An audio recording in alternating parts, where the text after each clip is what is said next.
I'm here with Peter, and Peter's a good friend of mine from the Toronto Coalition to end the war, and we've been very busy for the last 5 years opposing the Afghanistan invasion. No thanks. And you're also a writer. Do you want to talk about why you're here today, what the Occupy movement means for you, and how we can push forward the peace agenda through this, and also what you guys are going to be doing in the coming weeks with your conference, the War and Militarism conference. Yeah, that's right. I mean, that's one of the connections that is becoming really clear, I think, to a lot of people around this Occupy movement that's spreading worldwide. Is that we're living in a system that's got in Canada here $490 billion to wage war and build up militarism in Canada and all around the world. New military bases all over the world. We're still working on the assumption that we're trying to create peace and security by resisting the Taliban forces, right? But as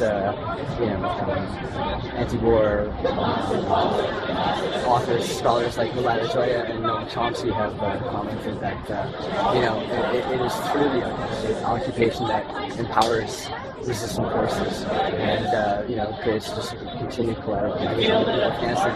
There are peaceful alternatives if we really wanted peace and security for Afghanistan. So obviously there's a different agenda happening with this 10-year war. Is there anything that we can do to get that message out and help Canadians understand that it is militarization, it is the war that is what is perpetuating this?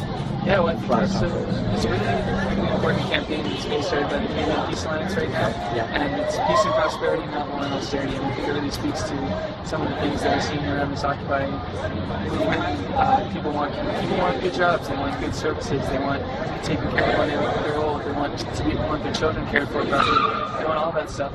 And what they don't want is money spent on war and racist wars. I read an article that something to the effect of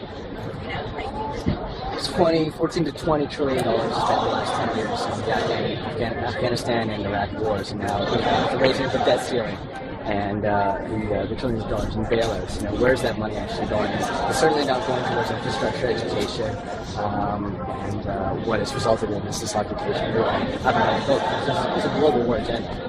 Yeah, and it's remarkable to hear Harper talking about, cutting what is it, like 80,000 jobs from the public service, while at the same time dropping hundreds of thousands, millions of dollars worth of bombs on Libya. It's like exactly taking a big, boasting about the prominent role that Canada's played, but it just speaks to the priorities of the system, right? Yeah. That's what I think a lot of this is all against. You're going to be at the Resisting War and Militarism conference this weekend. Who's going to be talking there, and what are you guys going to be addressing in terms of issues and conferences? Well, it's kind of great. There's a whole gigantic schedule of a bunch of different workshops.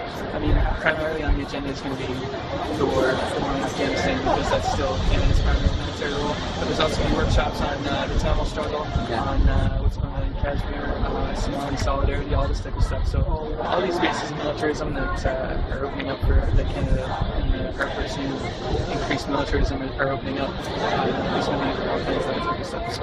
Awesome. Yeah, that's the one thing that really ought to unite us all here in Toronto and around the world is that let's cut military spending. This isn't the Cold War anymore. We've got people on the ground in Afghanistan and in Iraq, all over the Middle East that are connected through the internet that are talking about, hey, we're educated. We don't believe in, fundamentalism. We want to work in cooperation with the Western world, and the Western world's like, yeah, we don't support the war either. We don't believe in this war. So we really need to kind of inject that issue, and that's why I really, thank you for the work that you guys have been putting on that conference and, continuously holding these anti-war events that have kind of been, let's be honest, kind of ignored the last 4 years since Obama took office. So you are a writer for this newspaper, Socialist Worker. What issues are you covering this month? Actually, we have a new issue coming out tomorrow, and it's to kind of link up some of this stuff with a big feature on the 10 years on the war on terror and fight for civil liberties here in Canada, right. As well as a big piece on the history of NATO and then what they in Canada are doing in Libya right now, as well as a lot of stuff on the Occupy movement. Yeah. And their connections to hopefully what's going to be happening with it.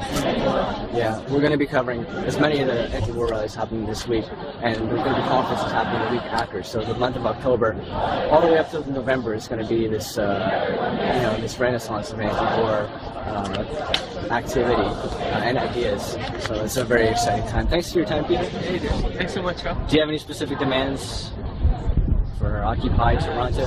Occupy everything except Afghanistan. All right, awesome. Thanks a lot.